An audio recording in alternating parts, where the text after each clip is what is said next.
Hello दोस्तों। तो आज हम बात करने वाले हैं डेमोक्रेटिक पीस थ्योरी के बारे में। सो सबसे पहले अगर हम देखें तो इसके प्रोपोनेंट है माइकल डॉयल, है ना।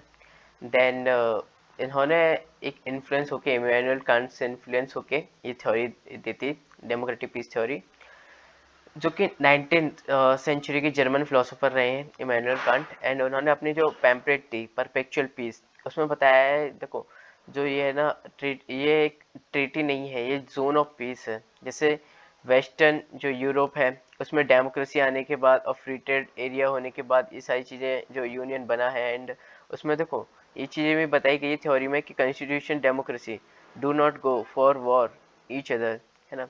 जिसमें डेमोक्रेसी होगी, क्योंकि डेमोक्रेसी पे क्या होता है कि जो रिस्पॉन्सिबल हो जाते हैं टू इट्स ओन पीपल, है ना। तो स्टेट कभी भी नहीं चाहेगा कि वो वॉर के लिए जाए, है ना। एंड देन फ्री ट्रेड अगर एरिया होगा तो इकोनॉमिक कंडीशन होगी तो वो भी नहीं चाहेंगे कि कोई वॉर में उनके नुकसान हो। ओके। देन कंपैक्टिबिलिटी ऑफ वैल्यूज होना जरूरी है, क्योंकि नहीं होगा तो मे भी हो सकता है वॉर पे जा सके, है ना। तो ये भी चीज़ें ऊपर से अगर हम देखें गोल्डन आर्च थ्योरी, इसमें अगर हम बात करें तो थॉमस एल्फ्रेड ने दी थी। इन्होंने बताया था कि economy is able to sustain chain of McDonald से यहाँ हमें मतलब है, जैसे जो मैकडोनल्ड है ना, मैकडोनल्ड आपने बर्गर सुना ही होगा। तो मैकडोनल्ड अगर कोई स्टेट है वहां पे इंसान बाहर जा रहा है और मैकडोनल्ड लाइक उसके पास पैसे हैं खाने के लिए, बाहर नाश्ता करने के लिए पैसे हैं, तो वो कंट्री ना, वो स्टेट कभी भी ना वॉर के लिए नहीं जाएगा, क्योंकि वहाँ पे इकोनॉमिक कंडीशन अच्छी है। Those countries have not gone for war with each other. Okay. Then Marxist theory, अगर हम ये मार्क्सिस्ट थ्योरी अगर हम देखें इंटरनेशनल पॉलिटिक्स में, तो कार्ल मार्क्स ने कभी भी ये थ्योरी नहीं दी थी, है ना। बट मार्क्सिज्म कुछ मार्क्सिज्म थे, उन्होंने थ्योरी दी और उन्होंने इसके बारे में स्टडी किए इंटरनेशनल पॉलिटिक्स के बारे में। लेनिन अपनी बुक में कहा है imperialism highest form of capitalism. उन्होंने बताया, देखो concept of capitalism as a world system, मतलब यहाँ पे देखो अगर मैं एग्जांपल लूँ ब्रिटेन और इंडिया का, तो एक टाइम पे आपको मालूम होगा कि रेलवे ये सारी चीज़ें आई थी, पर उसमें अगर हम देखें ना तो वो कोई बेनिफिशियल नहीं था, कि मतलब वो बोलते हैं कि हमने आपको रेलवे दिया, है ना। बट देखो उन्होंने क्या किया, उन्होंने इन्वेस्ट किया रेलवे पे, इससे उनको इंटरेस्ट भी मिला है ना, इंटरेस्ट भी मिलता रहा था। देन जो ट्रूप्स हैं उनको भी आना जाना, और जो रॉ मटेरियल है उनको ले जाना, ये सब बेनिफिशियल सिर्फ वन साइडेड था। हमेशा एक्सप्लॉयटेशन हुआ है इसमें वर्कर्स का। अनइक्वल एक्सचेंज में अगर हम देखें तो दादा भाई नौरोजी इन्होंने ड्रेन वेल्थ थ्योरी दी थी। तो उसमें क्या हुआ था, जो अपनी वेल्थ है ना वो ड्रेन हो रही थी, है ना।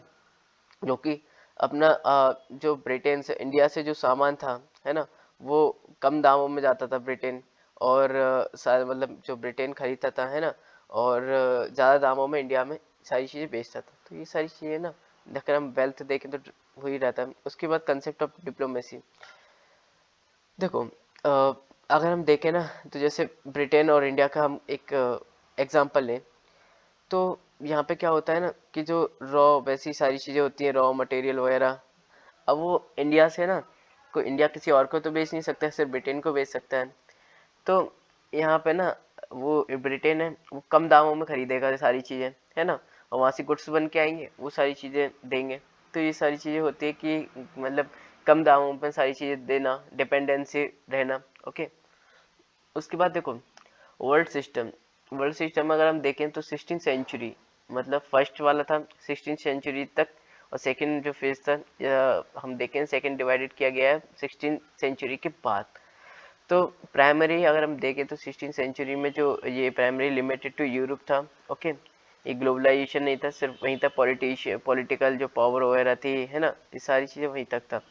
Core, semi periphery, periphery and periphery periphery, ये तीनों चीज़ें मैं समझा रखी हुई हैं। कोर मतलब कौन सी डेवलप्ड कंट्रीज, इसमें डेवलपिंग, और जो पुअर और स्मॉल कंट्रीज हैं। ओके। सेकंड अगर मैं बात करूं इसमें ग्लोबलाइजेशन पोस्ट में 16th सेंचुरी के बाद ग्लोबलाइजेशन होना स्टार्ट हो गया एंड वर्ल्ड सिस्टम भी आ गया एंड ट्रूली ग्लोबल हो गया था। Process involvement in world system, अगर हम देखें तो सिस्टम ऑफ अनइक्वल एक्सचेंज, ये चीज़ हमने देख रहा है, एक्सप्लोइटेटिव होना सिस्टम में, and capital moves from one area to another area, है ना। तो डेवलपिंग एरिया में था, फिर उसके बाद अभी और ज़्यादा पुअर उसमें सेमी जो फेरी कंट्री से उसमें होने लगा है।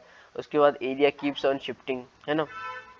देन मतलब जो कैपिटल्स है ना उनके शिफ्ट होना, क्योंकि जैसे चाइना की एग्जांपल है, हम एक टाइम पे वहाँ पे चीप लेबर थी, तो सारी जो कैपिटल्स वगैरह था, सब कुछ जो भी था ना वो चाइना की तरफ सेटल किया गया था, सारी इंडस्ट्रीज वगैरह वहाँ पे सेटल की गई थी।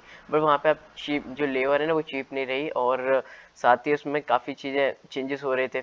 तो इसी दौरान अब कैपिटल भी चेंज हो रहा है, जो चाइना प्लस वन वाला जो सिस्टम अभी आपने देखा हुआ करंट में, है ना, चाइना प्लस वन वाला, तो वो हम इसका एग्जांपल ले सकते हैं। देन डेमोक्रेटिक पीस थ्योरी में अगर हम देखें तो ये जो वर्क है ना वो हम इमैनुअल कांट से ट्रेस कर सकते हैं, है ना। उन्होंने अपनी जो परपेचुअल पीस जो टेम्पलेट है उन्होंने उसमें बताया कि देखो, proliferation of republican form of government we can establish peace in Europe, है ना।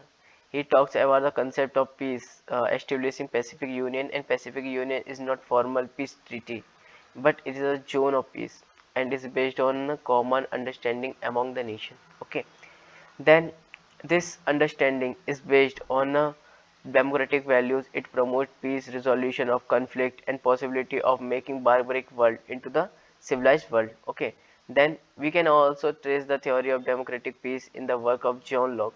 Okay, then uh, he gave the idea of constitution, states, and democracy as means of peace in international politics was also suggested by Woodrow Wilson.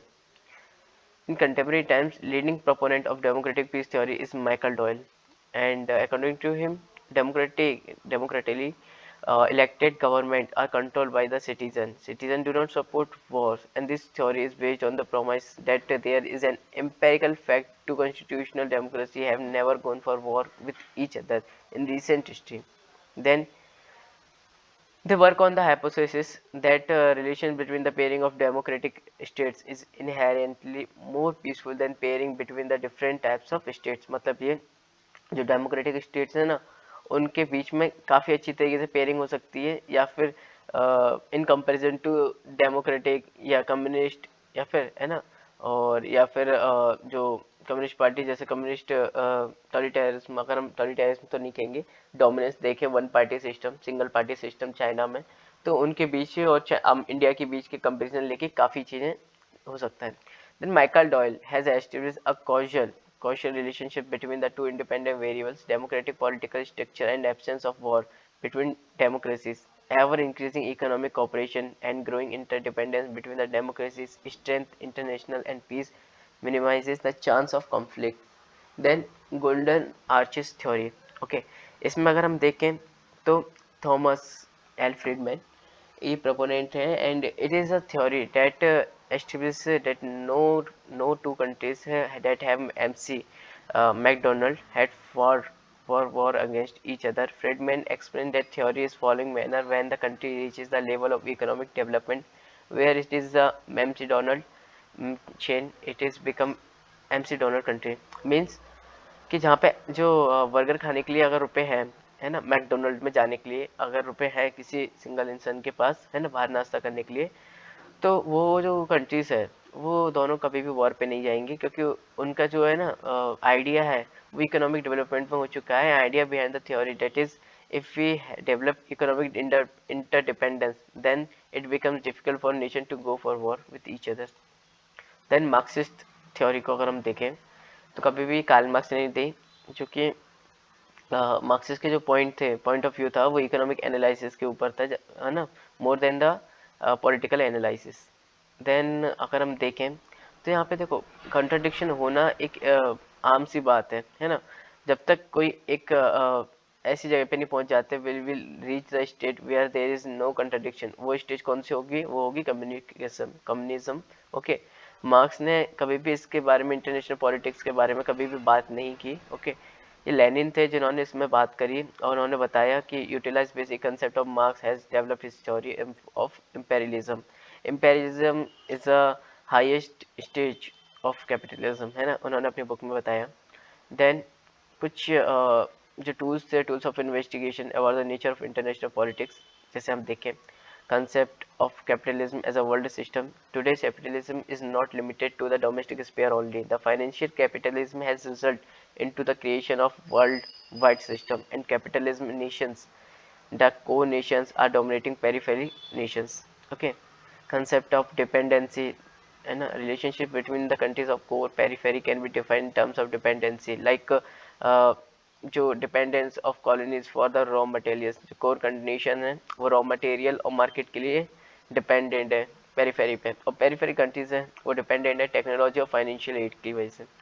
उसके बाद unequal exchange, तो हमने देखा ही है कि unequal exchange हो रहा है, लाइक जो चीज़ हमें मिल रही है, जो चीज़ पेरीफेरी कंट्री को मिल रही है, एक तरीके से अगर हम बात करें relationship between unequal exchange, in this exchange countries is the core are getting benefit whereas the periphery countries suffer from loss and exploitation. तो पेरीफेरी कंट्री है ना, उसमें तो जो चीज़ें हैं वो कोर कंट्रीज के पास जाती हैं और वो महंगे दामों पे गुड्स बना के उनको बेच रहे हैं। ओवरऑल कम दामों पे चीज़ें लेना और ज़्यादा दामों में चीज़ें देना, तो ये सारी चीज़ें अनइक्वल एक्सचेंज में तो आ रहा है। अनइक्वल डेवलपमेंट में अगर हम देखें, capitalism as a world system is creating a situation of unequal development in the core in the world, and core countries are developing at the cost of peripheral countries and leading to the underdevelopment in a periphery. Marxist concept of international politics has led to rise the theory of development, underdevelopment, as well as the theory of new colonialism. Prominent scholars is Immanuel Wallerstein.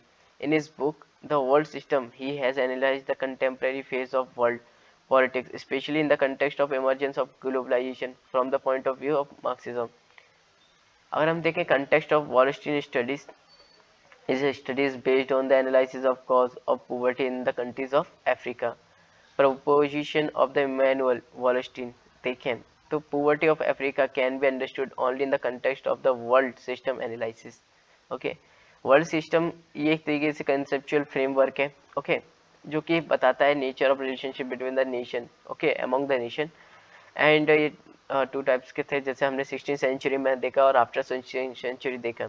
16th century तक क्या हुआ था, ये जो world system है ना political, और ये लिमिटेड था यूरोप तक, बट देखो आफ्टर 16th सेंचुरी ना ये इकोनॉमिक हो गया और ग्लोबलाइजेशन में आ गया, ओके ना, expansion of capitalism. Component core state periphery and semi periphery है ना। कोर कंट्रीज वही कंट्रीज हैं जो डेवलप्ड कंट्रीज हैं, जो कि डोमिनेट करती है economic, military and political power, है ना। उसके बाद beneficiary the most by the present system, and Immanuel Wallerstein state is the core countries are the dominated by the indigenous capitalist class, okay. Then advanced stage of technology development, or core countries are the status of quest and they want to maintain the present system, okay. But peripheries, अगर हम semi peripheries के बारे में बात करें तो ये intermediate state होते हैं, है ना। इसमें एग्रीकल्चर का अगर हम देखें तो प्राइमरी है, रोल है, एंड इंडस्ट्रियल बेस भी सफिशिएंट है, ओके। नॉमिनली ये डेमोक्रेटिक भी है ना। और साथ ही एक जो शॉक एब्जॉर्वर है उनका भी काम करती है ना। And is are they are special importance for the core countries, and इनके पास cheap layer labour and huge market होता है, okay. Then dilute international class structure. They provide space for industries which are not allowed to the function in developed countries for the social and ecological relation. Then process involved in world system. तो यहाँ पे हम देखें it is a system based on unequal exchange and economic surplus is transferred from periphery to core states. Then world system is dynamic. Areas change from periphery to semi-periphery. Then this world system is not without contradiction, okay. Contradiction or crisis may emerge in the different forms. It can be economic, political, or cultural. Periphery countries, these countries do not have industrial base. They have hug natural resources. They are exploited by the core countries for the raw material, and their economy is heavily dependent on technology, capital, and expertise of core countries. Okay, then concept of geoculture. Wallerstein believed that present world system also gets sustained from the geoculture, and today a common culture is promoted, and the feature of this culture reflect the values of core countries, and their culture is promoted. Future of world system. According to Immanuel Wallerstein, world system is bound to suffer, and this world system will fall eventually. Threat to the world system will not come from its failure, but from its success. and when all possible expansion is over, the never ending quest for the profit will result into the crisis for the world economy, and this will result into the fall of the system. And according to him, capitalism is barbarianism, and world has only two options, that is socialism and barbarianism, ठीक है ना. Then this theory is narrative criticism. अगर हम देखें इस theory का, तो this theory is normative theory and it is a partial theory, okay. And साथ ही it looks at international politics only in the terms of international economy.